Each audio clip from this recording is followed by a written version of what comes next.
चलिए, तो इस सेशन में हम लोग को देखने वाले हैं time and tense. Time and tense से बहुत ही important question, time and tense से वो क्वेश्चन देखने वाले हैं जो आपको थोड़ा सा एडवांस लगता है। ठीक है, तो आइए हम लोग देखते हैं 25 क्वेश्चन को, ऐसे क्वेश्चन जिसको बनाने के बाद आपके अंदर एक जो कॉन्फिडेंस होता है ना, वो कॉन्फिडेंस आने वाला है। ठीक है, तो आप इस वीडियो को, आपसे प्रॉमिस है कि पूरा देखना पड़ेगा। ठीक है ना, यदि आप सारे क्वेश्चन को समझना चाहते हैं। ठीक, ये क्वेश्चन आप देख सकते हैं कि सारे के सारे क्वेश्चन बैंक के हैं। ठीक है, तो थोड़ा सा जो क्वेश्चन का लेवल होगा वो बढ़िया लेवल का होने वाला है। ठीक है ना, तो चलिए स्टार्ट करते हैं हम क्वेश्चन नंबर 1 से। क्वेश्चन नंबर 1 आपके स्क्रीन के ऊपर है कि when you will find out any solution to this problem you will become able to finalise the project. आप एक रूल जानते होंगे कि यदि जिस भी सेंटेंस में हम कंडीशनल वर्ड का यूज़ करते हैं उसके साथ न बाबू फ्यूचर इंडेफिनिट नहीं यूज़ कर सकते हैं। उसके साथ हम लोग प्रेजेंट इंडेफिनिट का यूज़ करते हैं। किसका यूज़ करते हैं जी? तो प्रेजेंट इंडेफिनिट का। ठीक है, तो प्रेजेंट इंडेफिनिट का यूज़ करते हैं ना, इसलिए हमारा यहाँ पर विल का यूज़ गलत है। विल के जगह पर, मतलब विल के जगह पर कुछ भी हम लोग यूज़ यहाँ नहीं करेंगे। ठीक है, बट विल इसलिए गलत है क्योंकि हम जानते हैं कि प्रेजेंट इंडेफिनिट में शैल विल का यूज़ नहीं होता है। ठीक है ना, इसलिए हमारा विल यहाँ पर गलत है। ठीक है, आई होप कि समझ में आया होगा। जैसे हम लोग बोलते हैं ना, यदि वह आएगा तो मैं जाऊंगा, यदि वह आएगा तो मैं जाऊंगा, तो हम लोग इसको कैसे बनाएंगे? इफ़ यू, यदि वह, तो मान लीजिए वह का लिखे ही, if he comes here, if he comes here I shall go there, I shall go there. तो देख रहे हैं ना, इफ है इसलिए हमारा प्रेजेंट इंडेफिनिट है। ठीक है, आई होप कि क्लियर हो गया होगा पहला क्वेश्चन। ठीक है, आइए क्वेश्चन नंबर 2 पर चलते हैं। क्वेश्चन नंबर 2 आपके लिए है, आप देख सकते हो। क्वेश्चन नंबर 2 का है, whenever you are coming here you bring a lot of sweets for me. देखिए बहुत ही शानदार क्वेश्चन है। वेन एवर का मतलब होता है जब कभी भी, यू आर कमिंग हियर तुम यहाँ आते हो, you bring a lot of sweets for मी तुम मेरे लिए बहुत सारे मिठाइयाँ लाते हो। तो देखिए यहाँ आपको समझना क्या है कि वेन एवर भी कंडीशनल टाइप का है।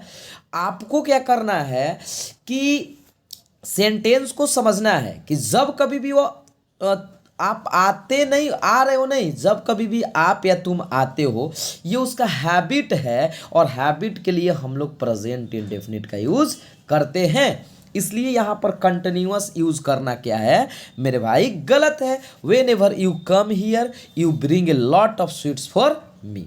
आप कमेंट करके ज़रूर बताइएगा कि आपको ये सेशन कैसा लगा, समझ में आया नहीं आया, या किसी भी क्वेश्चन में यदि प्रॉब्लम हो तो आप ज़रूर एक बार कमेंट करके बताइएगा। तो हो जाएगा when ever you come here you bring a lot of sweets for मी। ठीक है ना, थर्ड क्वेश्चन पर चलते हैं। थर्ड क्वेश्चन है कि it is appearing to me that you are plotting against your friend and their parents. It is appearing, देखिए appear एक ऐसा वर्ब है ना जिसको हम लोग स्टैटिक वर्ब बोलते हैं, और स्टैटिक वर्ब को कभी भी कंटिन्यूअस में नहीं यूज़ कर सकते हैं। कंटिन्यूअस में हम लोग इसको यूज़ नहीं करते हैं, इसलिए हो जाएगा इट अपीयर्स। बहुत सारे वर्ब हैं स्टैटिक वर्ब। स्टैटिक वर्ब किसको बोलते हैं जी? तो ऐसे वर्ब जिसमें कोई भी एक्शन नहीं होता है। ठीक है ना, कोई भी एक्शन नहीं होता है। ठीक है, उसको हम लोग बोलते हैं स्टैटिक वर्ब। यानी हमारा यहाँ हो जाएगा इट अपीयर्स, इट अपीयर्स। ठीक है ना, it appears to me that, मुझे ऐसा महसूस होता है, प्रतीत होता है। ठीक है ना, that you are plotting against your friend and their parents. ठीक है, question number 4, correct. The old man who is sitting in that room lived here for more than a month but he has never created any problem.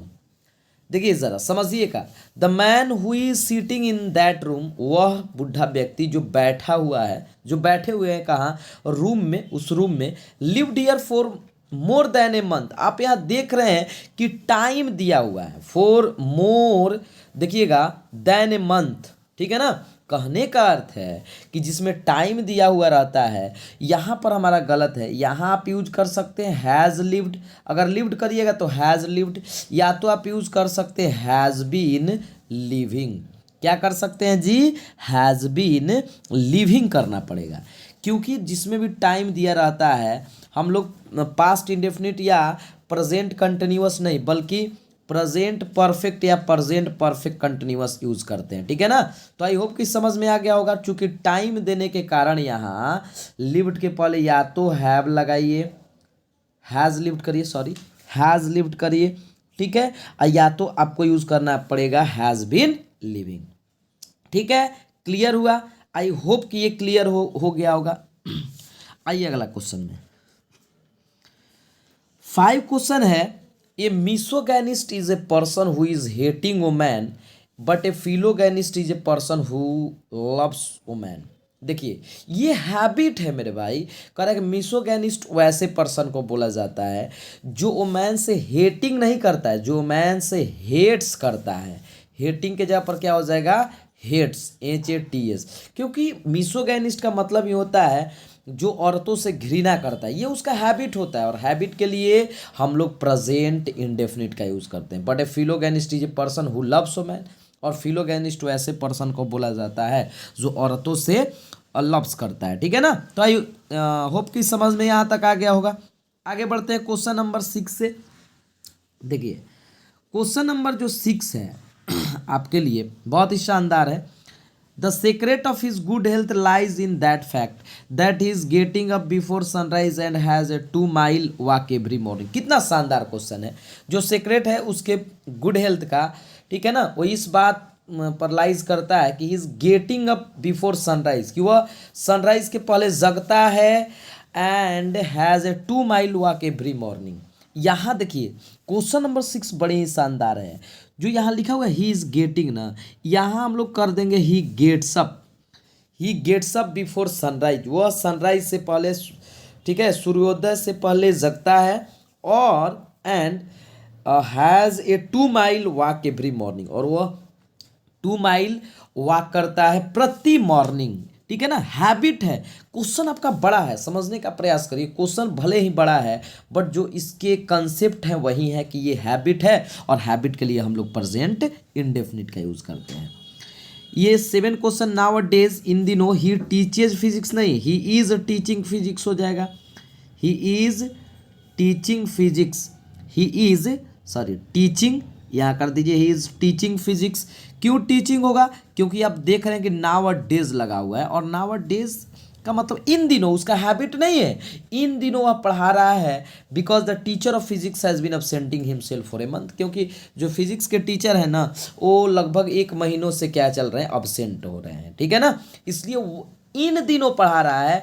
It means he is teaching, he is teaching हो जाएगा। ठीक है? He is teaching हो जाएगा। ठीक है ना? Okay, चलिए question number 8, he seems to be happy, वह कैसा सिम्स होता है जी? महसूस होता है, प्रतीत होता है खुश।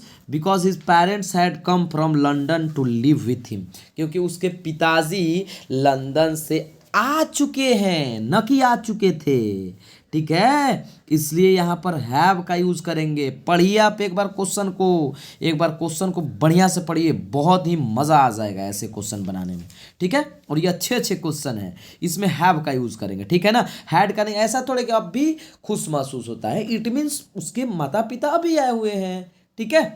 9, it is high time you are starting नहीं, क्योंकि हम जानते हैं कि it is time, it is high time, it is about time के बाद यदि सब्जेक्ट आ जाए तो बाबू वर्ब टू का यूज़ करते हैं, यानी स्टार्टेड हो जाएगा। क्या हो जाएगा जी? Started this work my friend said to me. 10, I have come to know that your father has died last week. देखिए तो लास्ट वीक है, लास्ट वीक हो, लास्ट मंथ हो आपका। ठीक है? लास्ट वीक हो, लास्ट मंथ हो, एगो वर्ड आ जाए, एगो वर्ड आ जाए आपका, एगो।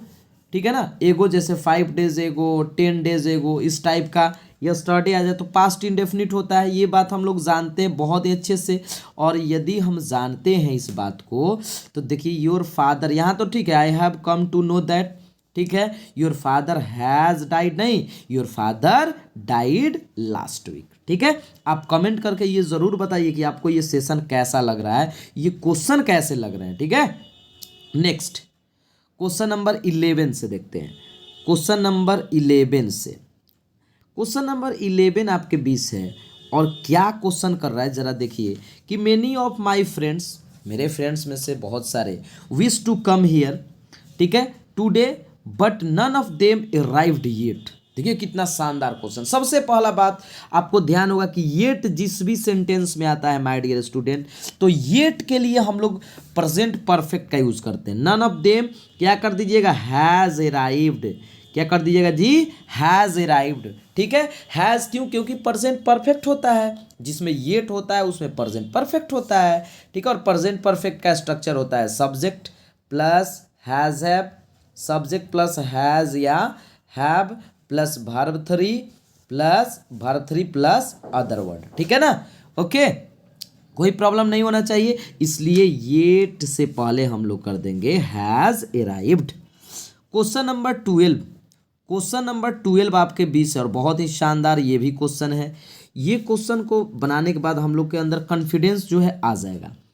सी says that she will take her umbrella in case it will rain. ये तो क्वेश्चन बहुत ही शानदार है जी, बहुत ये क्या बोलते हैं, ईजी भी है।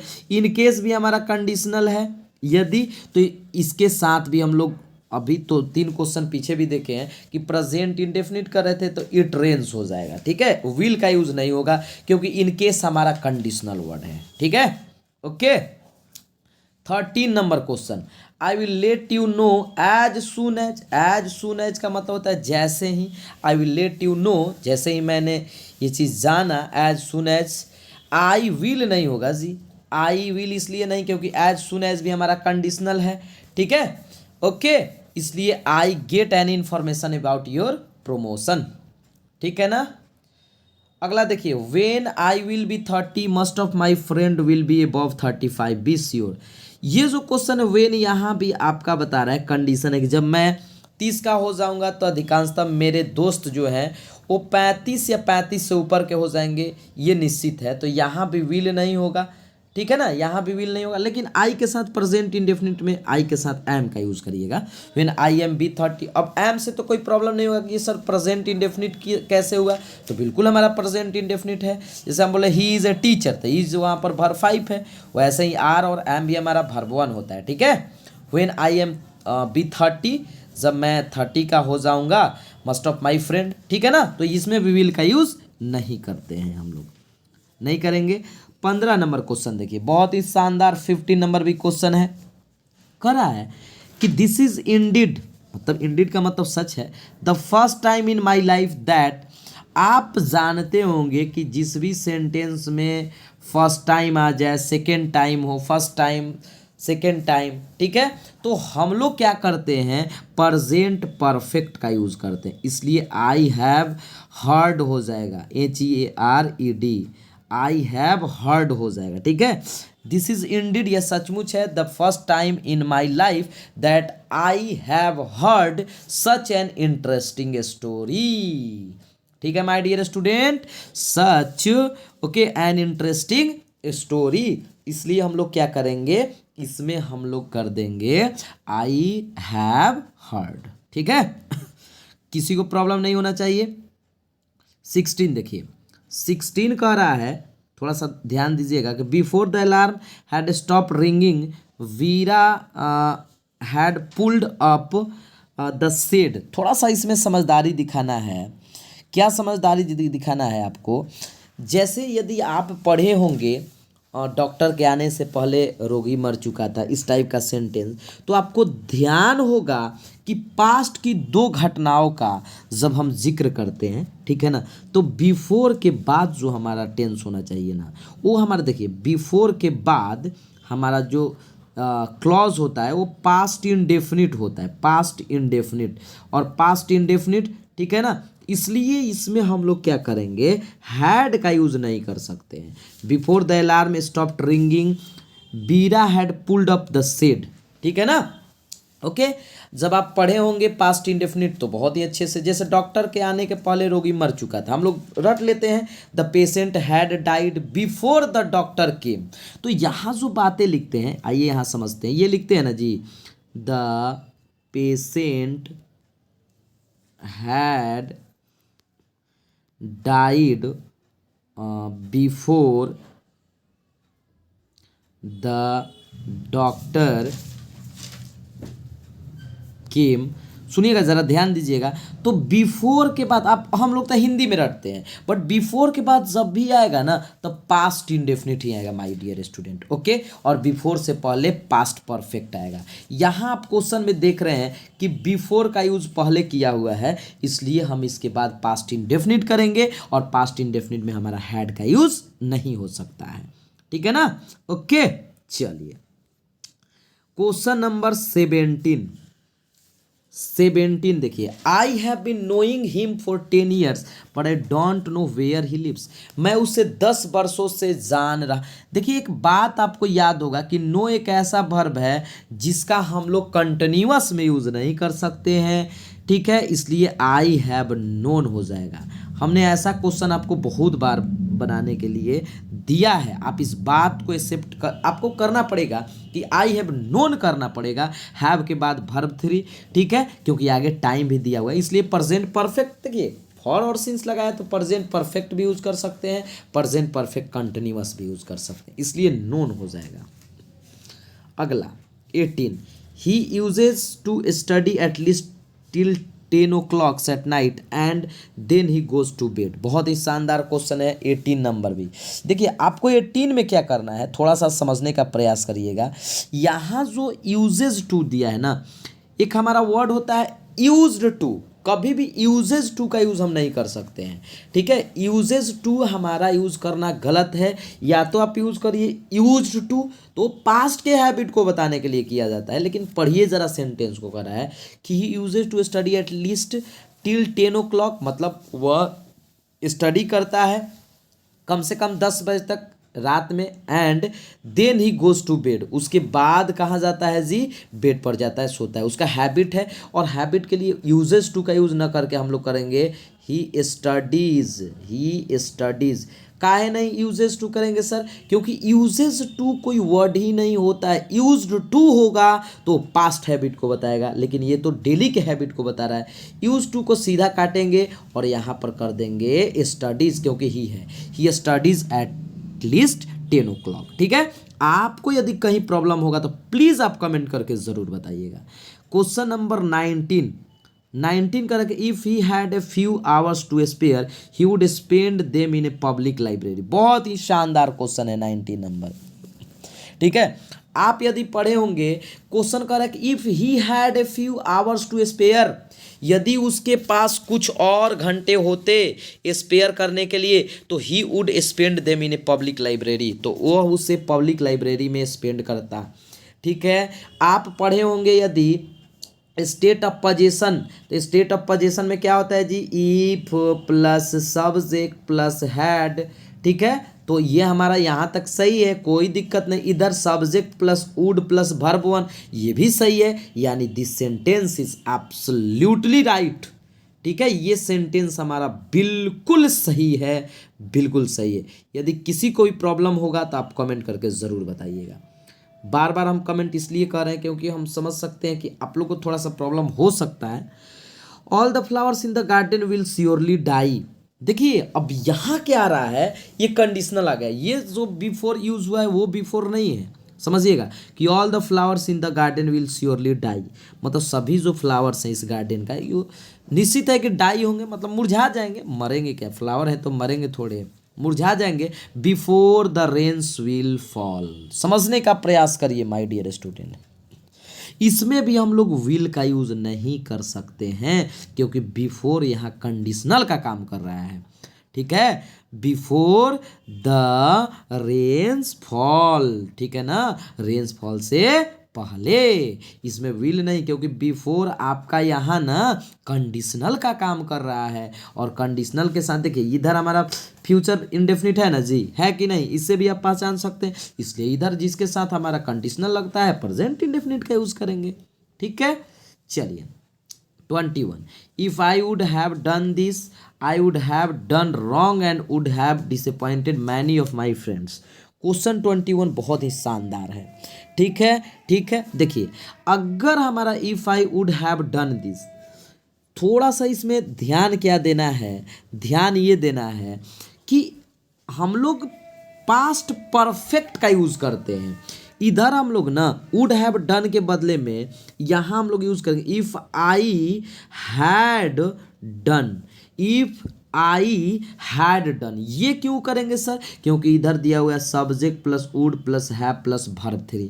हमारा एक रूल होता है, समझिएगा, पास्ट परफेक्ट में, कंडीशनल में, कि if plus past perfect, if plus past perfect, ठीक है, और क्या जी, subject plus would plus have plus verb 3, have plus verb 3। तो यहाँ आप देख सकते हो, अच्छे से आप देख सकते हो माय डियर स्टूडेंट, कि इसमें क्या यूज़ किया है, इसमें वुड के बाद हैव तब डन किया है। तो वुड हैव को उड़ा देंगे, यहाँ से उड़ा देंगे मतलब डिलीट कर देंगे, हटा देंगे, और यूज़ इसका पूरा हो जाएगा कि इफ आई, ठीक है, हैड डन, क्यों, तब जाकर हमारा पास्ट परफेक्ट बनेगा। और इधर क्यों ऐसा किए सर? क्योंकि इधर दिया हुआ सब्जेक्ट वुड हैव वर्ब 3। ठीक है ना? Okay, are you clear? और देखिए आगे क्वेश्चन, अगला क्वेश्चन है आपका 22 क्या कर रहा है, if she had told me that her husband never lived within his means I would not have lent him the money. देखिए ये भी आपका कंडीशनल है, ठीक है, और कंडीशनल थोड़ा सा देखना पड़ेगा। सॉरी, यहाँ पर कंडीशनल नहीं है, देखिए क्या है, पहले समझने का प्रयास करिए। If she had told me that, her जो लिखा हुआ है husband never lived within his means I would not have lent. यहाँ तक देखिए, यहाँ तक वही बात है, यहाँ तक आपका कंडीशनल है। इफ के बाद फिर वही past perfect, subject E plus subject had plus verb 3 है कि नहीं, देखिए तो ठीक। तो इधर क्या हो जाएगा, सब्जेक्ट प्लस वुड प्लस, मान लीजिए नॉट दिया है, हैव प्लस लेंट हमारा वर्ब 3 है, इसलिए ये सेंटेंस बिल्कुल ही सही होगा। ठीक है, हो सकता है कुछ लोगों को नहीं समझ में आए क्योंकि वो लोग ऐसा नहीं पढ़े नहीं होंगे पास्ट परफेक्ट, तो प्रॉब्लम होगा। यदि पढ़ लिए होंगे तो कोई प्रॉब्लम नहीं होगा। 23 कह रहा है कि I wish he saw you when you were living in England. देखिए तो कितना शानदार क्वेश्चन है, बहुत ही शानदार क्वेश्चन है। यहाँ जो सी है ना, थोड़ा सा ध्यान दीजिएगा। आई विश क्या हो जाएगा जी, आई विश, ठीक है, ही हैड सीन होगा, I wish he had seen, okay, seen you when you were living in England. ठीक है, ओके, 23 समझ में आया। अगला देखिए 24, द जज had not given any decision until he had studied the case. कितना शानदार क्वेश्चन है 24। यहाँ आप देखिए ज़रा, थोड़ा सा आपको समझना पड़ेगा। कह रहा है कि द जज had not given any decision, okay, मतलब वो जज जो है कोई भी डिसीजन नहीं दे सकते हैं। थोड़ा सा समझिएगा, जब पास्ट की घटना होता है तो पास्ट की घटना में हम लोग को ये भी ध्यान रखना है कि जैसे पहली जो घटता है ना, जो पहले होता है उसको पास्ट परफेक्ट में यूज़ करते हैं। ज़रा समझिएगा, द जज सबसे पहले यहाँ क्या करेंगे, डिड नॉट गिव करेंगे, डिड नॉट गिव करेंगे। ऐसा क्यों करेंगे समझिए, द जज did not give any decision until he had studied the case. जो पहले घटना होता है उसको हम लोग यूज़ करते हैं पास्ट परफेक्ट में। तो पहले जज क्या करेगा, स्टडी करेगा केस को, तब न डिसीजन देगा बाबू। तो पहले स्टडी किया तो इसको पास्ट परफेक्ट में यूज़ करेंगे, और उसके बाद जो डिसीजन देता है उसको पास्ट इंडेफिनिट में करेंगे। ठीक है, दिया यानी पास्ट इंडेफिनिट में डिड नॉट गिव कर देंगे। ठीक है, आई होप कि समझ में आ रहा होगा। लास्ट क्वेश्चन है, अच्छा एक और क्वेश्चन है क्या, हाँ एक और क्वेश्चन देखिए पहले, ये 25, I lived here since 1980 therefore I know everything about this city. 25 ये भी बहुत ही शानदार क्वेश्चन है जी। 25 25 क्या होगा, अब टाइम दिया हुआ है तो हम तो आपको बहुत बार बता दिए, या तो आई हैव लिव्ड कर दीजिए, या तो ऐसे कर दीजिए I have been living here since 1980, ठीक है ना, मैं 1980 से यहाँ रह रहा हूँ, या ठीक है हैव लिव्ड कर देंगे, देयरफॉर आई नो एवरीथिंग, इसलिए मैं इस शहर के बारे में सब कुछ जानता हूँ, ठीक है ना। चलिए 26 देखिए, I have been working for this organisation for the last 10 years. 26 बहुत ही शानदार क्वेश्चन है ये। ऑर्गेनाइजेशन टाइम दिया हुआ है जी, बिल्कुल टाइम दिया हुआ है, तो I have working for this organisation. ये देखिए exam SBI Kashmir valley PO exam 1992 का है, तो आई होप इसमें कोई एरर नहीं है, कोई भी एरर नहीं है, बिल्कुल सही है। तो आई होप कि ये सेशन आपको बड़ी ही मज़ेदार लगा होगा, इंटरेस्टिंग लगा होगा। आप कमेंट करके ज़रूर बताइए, और किसी भी प्रॉब्लम है यदि क्वेश्चन में तो वो भी कमेंट करिए। चलिए थैंक यू।